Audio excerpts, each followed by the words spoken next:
What's up, bros? Today we're breaking these two blaster boxes of 21-22 Series 1 hockey as usual by Upper Deck. And terrible news this year that Upper Deck somehow decided to reduce the number of packs per box from 7 to 6.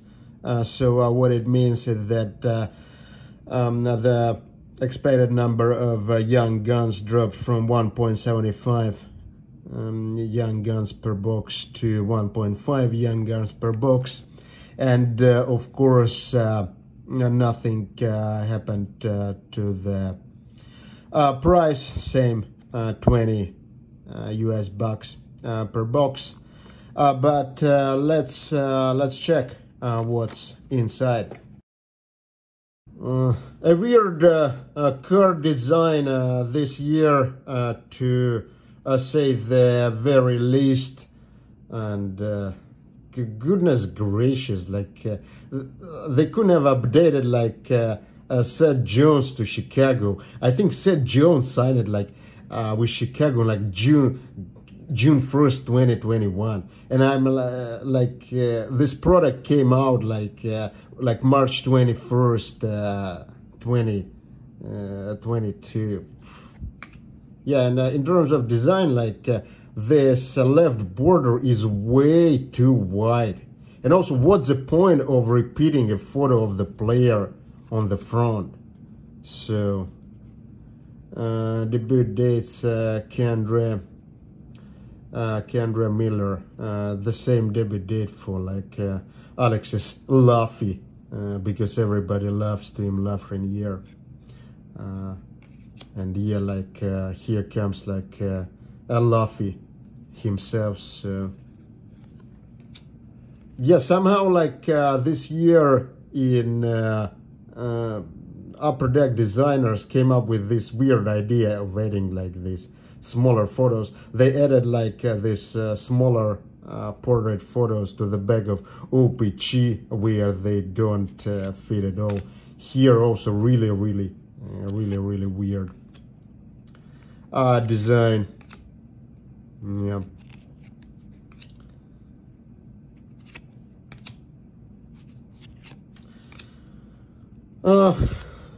Of course, would be nice to pull somebody like Trevor Zegras, or even like my personal favorite rook from this product is Jeremy Swayman, because kind of there's Northeastern hockey heritage, played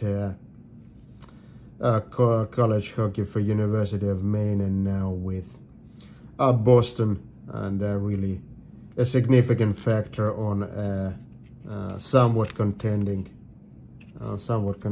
team.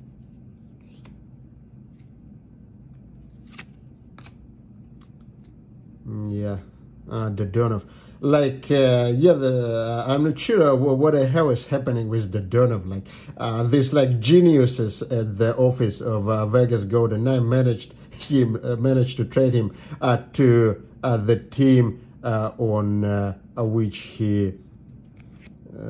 which was included in his no trade list. Like their like manager's hands are really growing from the ass. So I'm not sure how can you be so incompetent. Yeah, Semyon Varlamov, a very good athletic goalie, and just like this is like a weird design. What is this like lines are like? Are this like portraits or what? Like honor roll? So probably replacing like portraits. This year. Timo Meier, Philip Kurashev, the Swiss superstar, Victor Arvidsson. Somehow like I feel the photography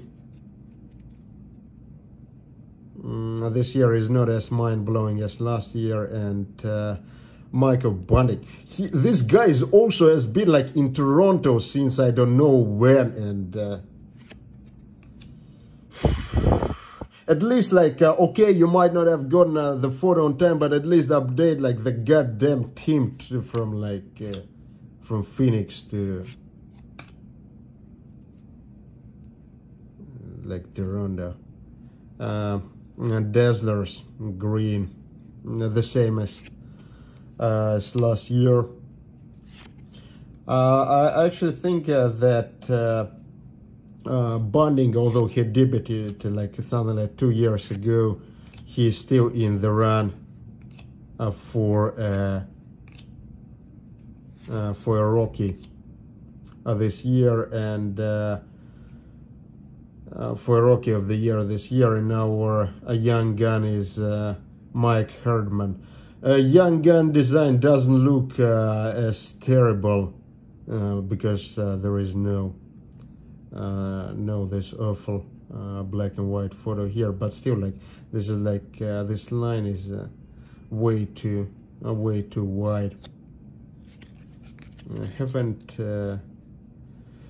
I haven't heard about Herdman. Like actually I haven't watched any Chicago games this year because they have been sucking throughout the season, but stats actually not terrible. Like Eli Tolvanen, a good sniper at the AHL level, although has some problems stepping up in the big league. So the first blaster pretty disappointing, I should say.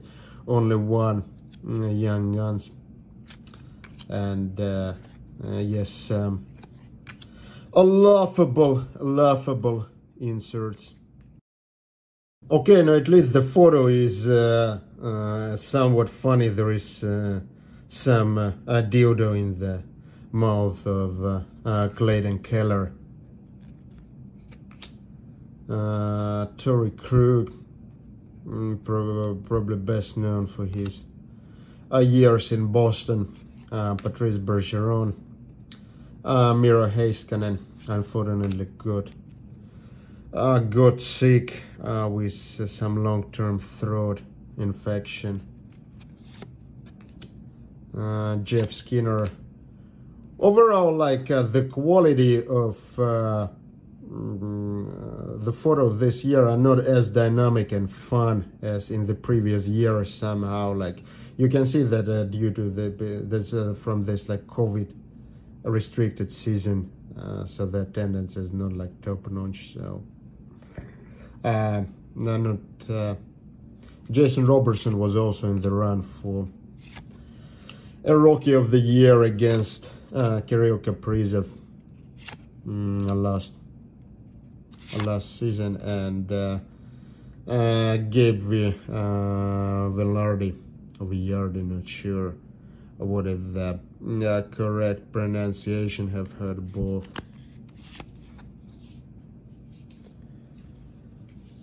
And Cam Fowler.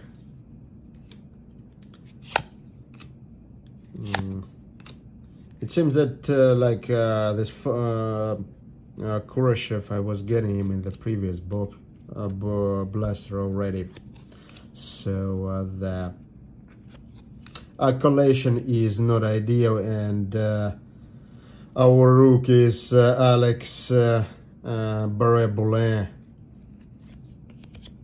I never heard about him, and the stats are not the most promising stats, although like even worse than like stats of Luffy.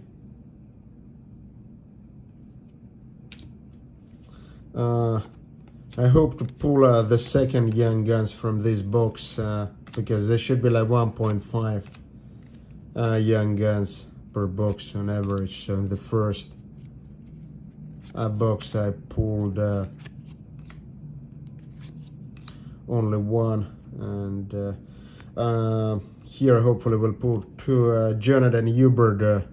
This is like a memorable player for me, because the first shield I pulled from a hockey product was this Jonathan Hubert Rocky shield from 13-14 Panini Prime. And no, like I thought like this honor roll replaced portraits, but not like the portraits. Portraits are look really depressing this year. Like it's looks something that you would put like in a graveyard or something like that. Of course, I wish like Rasmus Dahlin all the best, but yeah, the design this year is not. And who do we have again? Jack Hughes and Luffy. Kind of. First overall picks who didn't exactly pan out. Although like Jack Hughes panned out much better than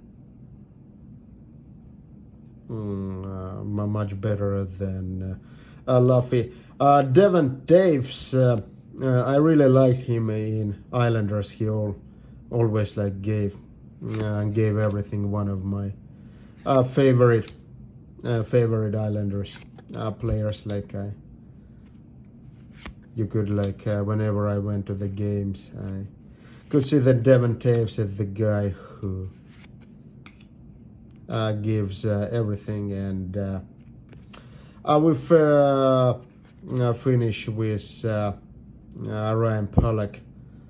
I'm actually not sure, like, is Pollock still with Islanders, or has something happened to him, because I've been to a couple of Islanders games this year, and I actually haven't seen them, although like Islanders had like this terrible COVID